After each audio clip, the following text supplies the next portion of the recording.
Assalamualaikum warahmatullahi wabarakatuh. Perkenalkan, nama saya Mutiara dari semester 3 Prodi Pendidikan Agama Islam Sekolah Tinggi Ilmu Tarbiyah Darul Fatah, Bandar Lampung. Di video kali ini saya akan menjelaskan tentang pendidikan Islam di Indonesia pada masa kemerdekaan untuk memenuhi ujian akhir semester Sejarah Pendidikan Islam. Baiklah, mari kita bahas pendidikan Islam di Indonesia pada masa kemerdekaan. Pembahasan yang pertama, periodisasi sejarah pendidikan Islam di Indonesia. Yang kedua, perkembangan pendidikan Islam pada masa kemerdekaan. Yang ketiga, peran dan kebijakan pemerintahan Republik Indonesia. Yang keempat, perkembangan lembaga pendidikan Islam pada masa kemerdekaan. 1. Periodisasi sejarah pendidikan Islam di Indonesia. Profesor Dr. Harun Nasution secara garis besar membagi sejarah pendidikan Islam ke dalam 3 periode, yaitu periode klasik, pertengahan, dan modern. Berikutnya, fase-fase periodisasi sejarah pendidikan Islam di Indonesia adalah: yang pertama, periode masuknya Islam di Indonesia. Yang kedua, periode pengembangan melalui proses adaptasi. Yang ketiga, periode kekuasaan kerajaan-kerajaan Islam. Yang keempat, periode penjajahan Belanda. Yang kelima, periode penjajahan Jepang. Yang keenam, periode kemerdekaan I atau Orde Lama. Yang ketujuh, periode kemerdekaan II atau Orde Baru. Sementara itu, pengembangan kegiatan pendidikan Islam di Indonesia tidak jauh berbeda dari pengembangannya Islam di Indonesia. 2. Perkembangan pendidikan Islam pada masa kemerdekaan. Seirama dengan perjalanan sejarah bangsa dan negara Indonesia sejak proklamasi kemerdekaan pada tanggal 17 Agustus 1945 hingga sekarang, maka kebijakan pendidikan Indonesia mengalami pasang surut. Oleh karena itu, perjalanan sejarah pendidikan di Indonesia semenjak merdeka sampai tahun 1965 yang lebih dikenal dengan masa Orde Lama akan berbeda dengan tahun 1965 sampai saat ini yang dikenal dengan Orde Baru. Keadaan pendidikan Islam di Indonesia pada masa baru merdeka Orde Lama sudah jauh lebih berbeda dengan keadaan pendidikan Islam pada masa penjajahan Belanda dan Jepang.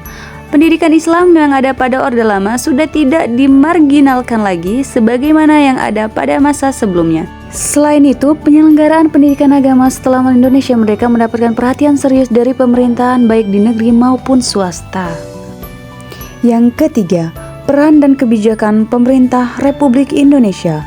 Perkembangan pendidikan Islam pada masa kemerdekaan sangat terkait dengan peran Departemen Agama yang dimulai resmi berdiri 3 Januari 1945.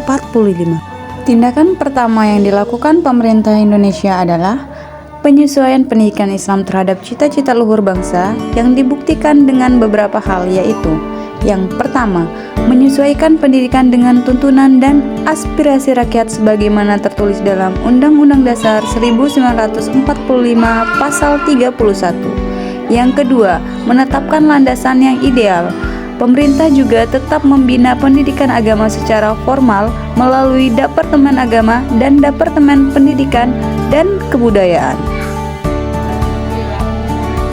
Maka pada bulan Desember 1946 dikeluarkan SKB, Surat Keputusan Bersama antara Menteri Pendidikan dan Kebudayaan dengan Menteri Agama yang mengatur pelaksanaan pendidikan agama pada sekolah-sekolah umum, negeri dan swasta yang berada di bawah naungan 3 departemen tersebut. Usaha tersebut dimulai dengan memberikan bantuan terhadap lembaga sebagaimana yang dianjurkan oleh BPKNP, Badan Pekerja Komite Nasional Pusat, 27 Desember 1945 menyebutkan bahwa madrasah dan pesantren yang pada hakikatnya adalah satu alat dan pencerdasan rakyat jelata yang sudah berurat dan berakar dalam masyarakat Indonesia pada umumnya, hakikatnya pula mendapat perhatian dan bantuan nyata berupa tuntunan dan bantuan material dari pemerintah. 4. Perkembangan lembaga pendidikan Islam pada masa kemerdekaan. Ada beberapa saja. Yang pertama, madrasah. Yang kedua, pesantren. Yang ketiga, pendidikan Islam di sekolah umum. Yang keempat, pendidikan Islam di sekolah tinggi. 1.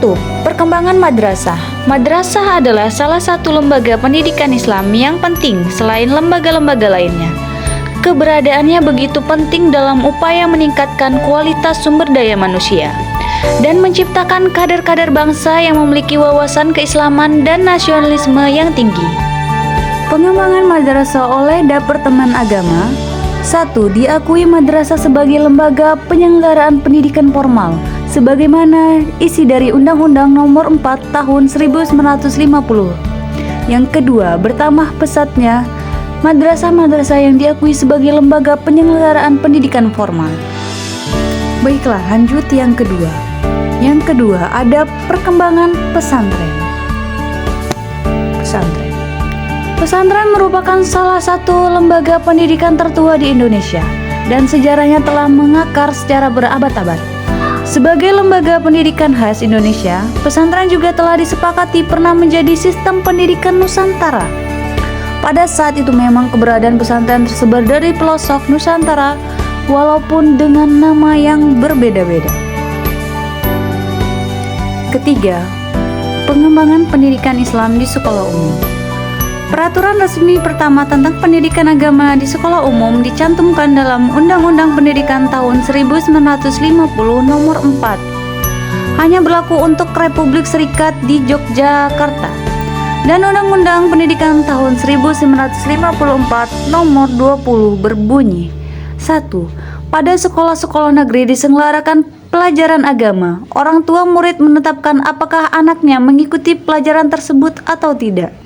2. Cara menyelenggarakan pengajaran agama di sekolah-sekolah negeri diatur melalui ketetapan Menteri Pendidikan, Pengajaran dan Kebudayaan PPK bersamaan dengan Menteri Agama. Kemudian setelah itu pada tanggal 20 Januari 1951, Departemen PPK dan Departemen Agama mengeluarkan ketetapan tentang pelaksanaan pendidikan agama di sekolah umum. Yang keempat, pengembangan pendidikan Islam di sekolah tinggi.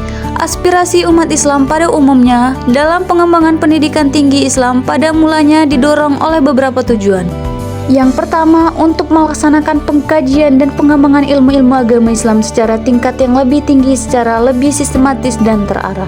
Yang kedua, untuk melaksanakan pengembangan dan peningkatan dakwah Islam. Yang ketiga, untuk mereproduksi dan kaderisasi ulama-ulama dan fungsionaris keagamaan baik pada kalangan birokrasi negara, sektor swasta, lembaga sosial, dakwah, pendidikan, dan sebagaimana. Alhamdulillahirrabbilalamin. Terima kasih telah menyaksikan video ini sampai selesai. Semoga dengan video ini bertambahnya pembelajaran kita semua untuk lebih mempelajari tentang sejarah pendidikan Islam. Baiklah, saya akhiri. Wassalamualaikum warahmatullahi wabarakatuh.